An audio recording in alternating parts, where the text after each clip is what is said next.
अस्सलाम वालेकुम प्यारे दोस्तों, क्या हाल चाल है? प्यारे दोस्तों, उम्मीद करता हूँ सब दोस्त बिल्कुल ठीक ठाक होंगे। दोस्तों, आज की वीडियो में मैं आपको ये जो पुराना एलईडी बल्ब होता है ना, जो अक्सर आप कबाड़ में फेंक देते हैं और हर घर में ये कसरत से मौजूद होते हैं, ठीक है ना दोस्तों। इसकी जो किट होती है ना अंदर है, इस पर दोस्तों आम जो लाइटें वगैरह होती है ना और पंखा वगैरह, इसको चलाने का मुकम्मल तरीका बताऊंगा। बिल्कुल आसान तरीका है और आपका खर्च भी बिल्कुल कम आएगा। पिछली वीडियो में मैंने दोस्तों एनर्जी सेवर जो है ना, उसकी जो है लाइट है ना, उस पर मैंने उसकी किट पर मैंने लाइट वगैरह चलाई थी, लेकिन आज की वीडियो में भी मैं आपको एलईडी बल्ब जो है ना, इसकी किट पर ये जो है ना लाइट्स वगैरह चला के दिखाऊंगा। तो ये तकरीबन आपका जो है ना 10 से 15 रुपये खर्चा आएगा और आप इसी किट को जो है ना एक किस्म की सप्लाई अडाप्टर बना सकेंगे, ठीक है ना दोस्तों। आपको बाजार में अडाप्टर लेने की सप्लाई लेने की बिल्कुल जरूरत नहीं है। दोस्तों, मैं मोहम्मद सीर और आप देख रहे हैं सी टेक्निकल ऑलराउंडर। तो चलो जनाब, वीडियो स्टार्ट करते हैं। अच्छा, तो दोस्तों आपने किसी भी वाट का बल्ब ले लेना, ठीक है ना। मैं फ़िलहाल 12 वाट का बल्ब लेना ये इस्तेमाल करूँगा। इस पर जो है ना आम लाइटें वगैरह हम चलाएँगे। तो दोस्तों आपने क्या करना इसकी जो लाइट्स हैं ना ऊपर वाली, ये देखो बिल्कुल ये ख़राब हो के जल के गिर गई हैं। तो दोस्तों इसकी जो है ना अंदर वाली किट है ना, वो तकरीबन ज़्यादातर ख़राब नहीं होती, वो ठीक ही रहती है, ठीक है ना।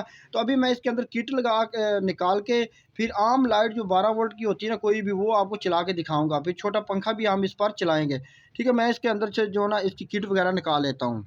तो दोस्तों मैंने इसके अंदर से ये किट निकाली है, ये किट बिल्कुल ठीक है।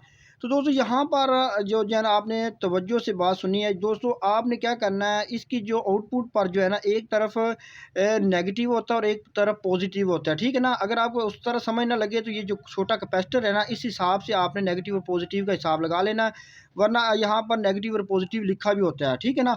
आपने ये किट ले लेनी और उसके बाद आपने क्या करना है, आपने 1K की जो है ना आपने दोस्तों 3 रेजिस्टेंसें लेनी है, ठीक है ना। 1K की 3 रेजिस्टेंसें ये जो है ना आपने ये ब्राउन ब्लैक रेड, अगर आपको समझ ना लगे तो आप इस तरह की 3 रेजिस्टेंसें लेनी है। और उसके बाद जनाब आपने क्या करना है, इन तीनों रेजिस्टेंसों को आपस में जो है ना इकट्ठा कर देना है। इनके जो सिरे हैं ना वो आपस में आपने जोड़ देने हैं, ठीक है ना।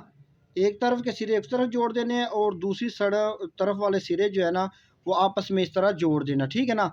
ये बहुत ही आसान और कमाल का तरीका है और इस पर आपका ख़र्च भी बिल्कुल कम आएगा। कोई आपको या 3 या 4 रुपए की ये रेजिस्टेंस मिल जाती है, या आपको किसी पुराने चार्जर वगैरह में से भी आप ये निकाल सकते हैं, ठीक है ना। तो अब दोस्तों आपने क्या करना है, ये जो सर्किट है ना दोस्तों, इसके जो पॉजिटिव वाला कनेक्टर है ना आउटपुट वाला, दोस्तों आपने वहाँ पर इनको एक तरफ लगा देना, ठीक है ना। यहाँ पर आपने लगा देना एक तरफ से। तो मैं अभी आपको लगा के मुकम्मल तरीका का दिखा देता हूँ। तो दोस्तों आपने इस तरह जो है ना ये रेजिस्टेंसें इस तरह लगा देने, ठीक है ना। अब आपने क्या करना है, आपने कोई भी 12 वोल्ट की लाइट ले लेनी है।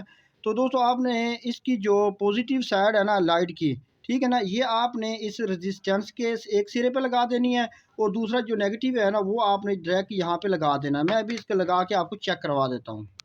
तो दोस्तों इस तरह आपने जो है ना इसको मुकम्मल तैयार कर लेना, ठीक है ना। आपने कोई भी 12 वोल्ट वाली चीज़ लगा सकते हैं। तो मैं अभी जो है ना 12 वोल्ट वाली लाइट मैंने लगाई है। जस्ट 3 रजिस्टेंसें आपने लगानी है और आपकी सप्लाई ओके हो जाएगी। अभी हम इसको चेक करते हैं। तो अभी हम इसका शू लगाते हैं। तो ये देखो दोस्तों 12 वोल्ट वाली लाइट चल रही है, ठीक है ना। अभी आप कोई भी पंखा वगैरह जो है ना इस तरह का आपके पास कोई पंखा वगैरह है तो वो भी आप चला सकते हैं, क्योंकि ये जो आजकल चूल्हे आए हुए हैं ये जो है ना उसमें भी ये दोस्तों अक्सर ये पंखा जो है ना उसके लिए आप सप्लाई, वैसे सप्लाई आपको तकरीबन ये 300-400 की मिलती है, लेकिन एलईडी बल्ब जो ख़राब है ना वो हर घर में कसरत से पड़े होते हैं। तो आप इसमें भी आसानी से इस्तेमाल कर सकते हैं। दोस्तों ये थी आज की मुख्तसर सी मालूमाती वीडियो। उम्मीद आपको अच्छी लगी होगी। अगर अच्छी लगे तो दोस्तों में शेयर करो, हमारे चैनल को करें सब्सक्राइब और मुझे दीजिए इजाज़त। अल्लाह हाफ़िज़।